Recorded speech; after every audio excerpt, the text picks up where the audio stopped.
Hello বন্ধুরা, আজ আমি তোমাদের সাথে শেয়ার করব লাউ ফুলের বড়া। তার জন্য প্রথমে মসুর ডালকে 1 ঘন্টার জন্য ভিজতে রেখে দেব। তারপরে লাউ ফুলগুলোকে ভালো করে একটা একটা করে বেছে নেব।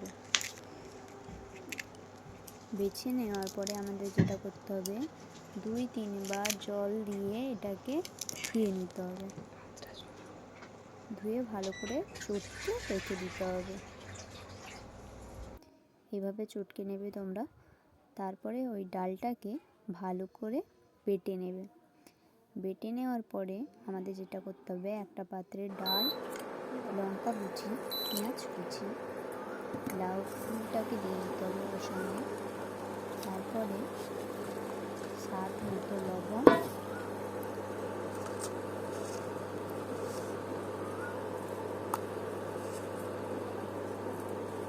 লঙ্কা গুঁড়ো,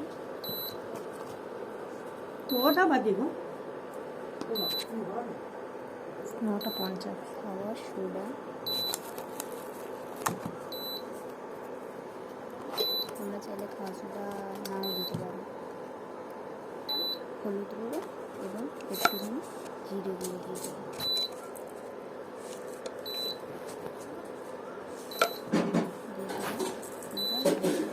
মেখে নেব। দেখতেই পাচ্ছ আমার মাখা হয়ে গেছে। এতে কোনো রকম জল দেবে না তোমরা। তারপরে একটা কড়াই তেল দিয়ে একটা একটা করে আমি ছেড়ে দেবো। এই সময় খেয়াল রাখবে যে গ্যাসের তাপটা একদম যেন মিডিয়ামে থাকে, না হলে বড়াগুলো পুড়ে যাওয়ার চান্স থাকে। এগুলো তুলে দেওয়ার পরে না একটা একটা করে উল্টে পাল্টে ভালো করে ভেজে নেবে।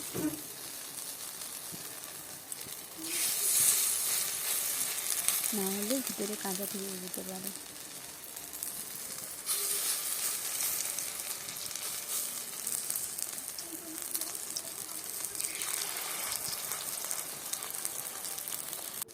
দেখতেই পাচ্ছ আমার এপিট ওপিট করে ভালো করে ভেজে নিয়েছি, কোনো রকম পুড়েও যায়নি। দেখতে পাচ্ছ, এখানেই আমি আমার ভিডিওটা শেষ করছি।